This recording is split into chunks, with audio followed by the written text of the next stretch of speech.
What should the Cleveland Browns actually do at quarterback? Is Mike Evans going to play for a new team next year? And did a USC recruit steal gear from their star wide receiver on a visit? You're going to find out the answer to all of those and more on this week's Wildcard Wednesday. All right, welcome back, everyone. If you're new here, my name is Sam. I'm the creator of Wildcard Sports, and this is a new weekly video series I'm doing where I dive into the hottest news topics of the week and in the football world and get my takes. So as I was deciding on topics for this episode, a notification popped up on my X feed, perfect timing, and this definitely deserves more attention. So it's reported that the Browns are looking at both Malik Willis and Ty Simpson as quarterback options for 2026. These two guys are on their radar. Interesting, right? Shows you the reality check on Pro Bowler Shedeur Sanders that a lot of you don't want to accept. But this actually makes no sense. I know it's them just looking at their options, as every team should, but could you imagine if the Browns went ahead and drafted Ty Simpson at 24th overall? And just to clarify for everyone, so Cleveland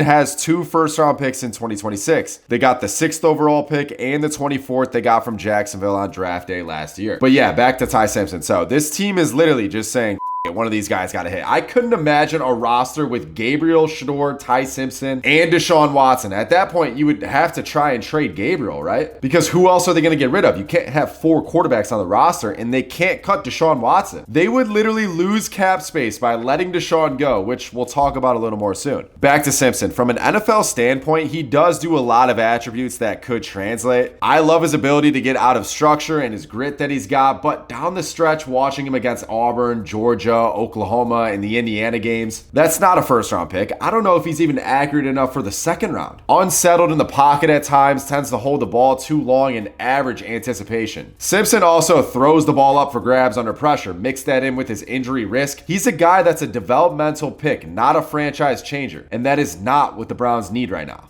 Now, what about Malik Willis? Did you know that the Browns were actually positioned to draft Malik in 2022 before they made the blockbuster trade for Watson, in which they shipped off those 3 first-round picks for him? Their man of the future. Point being, they know a lot about him, they like him, so this rumor has some validity. But is that what they really want to do? Do they really want to give a huge load of money to arguably the most desired quarterback in free agency that hasn't proved anything outside of 2 good games against Baltimore and Chicago last year? If you're Todd Monken, I totally understand that you don't want to really tie your coaching career in the names of Shedeur Sanders or Deshaun Watson, and in a perfect world, a fresh face is ideal for him. But you kind of knew walking into this job, you are playing with one of those 2 guys in your first year. So my take on Malik is just that. Sounds great in theory, but he's not worth that money and investment when 2027 is most likely your year for the draft. They themselves years ago with the Deshaun contract. We all know that. And this is the price you pay. All the fans that are screaming for it to be over and the Browns have to move on from him, dude, let's look at the math. The Browns have a cap hit of $80.7 million this season for his contract. If they cut him, the dead cap they would undergo is $86.2 million. So like I mentioned earlier, they literally lose cap space if they were to cut him. He's not going anywhere. He will be a starting quarterback in 2026 simply because the contract demands it. And honestly, I would be all for giving Watson one final go around. He is easily the most talented guy of the 3. Thinking back to that 2023 season for him, he did have the Browns on a 5-1 run, positioning them for the playoffs before he got hurt, and that's when Flacco came in and choked in the wildcard round. We're seeing some of his offseason training clips come out. He's bought in, and I just find it so hard to believe that his fall off in play from Houston was simply because he magically got horrible. It has a huge deal with the situation around him, and maybe Monken can unlock somewhat of the flashes we remember. For the Shedeur stands that are arguing for him to be starting, dude, Dylan Gabriel was still the better statistical quarterback. Shedeur was drafted in the 5th round and after Gabriel because he produced undrafted free agent-like film at Colorado, not because of discrimination. This season, Shedeur had the slowest time to throw in the NFL and the 2nd lowest QBR in the last 20 seasons. I'm not hating on him, I'm trying not to, but I'm explaining why. The Browns cannot roll with him as quarterback 1. Todd Monken, first-year head coach, doesn't have the time to sit around and wait and hope he can live up to this hype the fans set out for him to be. No, he needs to win games, and Watson gives you the best shot. All they need is average play to be competitive with their defense. So that's my take there, but let me know what you guys think the Browns should do. Okay, let's shift gears now. So we had a wild story at USC the other day. Wide receiver Jacoby Lane, who's going to be a 2nd or 3rd round pick in the upcoming draft, by the way. He posted on X calling out a 3-star recruit that had a visit on campus for stealing a load of gear from the locker room. I guess he had a picture of all all the stuff he stole, like multiple pairs of cleats, gloves, towels. So this recruit, who I'm not even going to try to attempt to pronounce his full name, but Brawley is his first name. He's got like over 20 offers from D1 schools. He can play wherever he wants. So why is he feeling the need to steal all of this stuff? Like, what, is he trying to resell USC merch? There's no way he's wearing all that in his high school games. And Jacoby Lane is only making this kind of post if he knows for a fact this kid is guilty. I understand innocent until proven guilty, and there's another side to this whole story. But Jacoby, in his position, I don't think he's really out here trying to jump to conclusions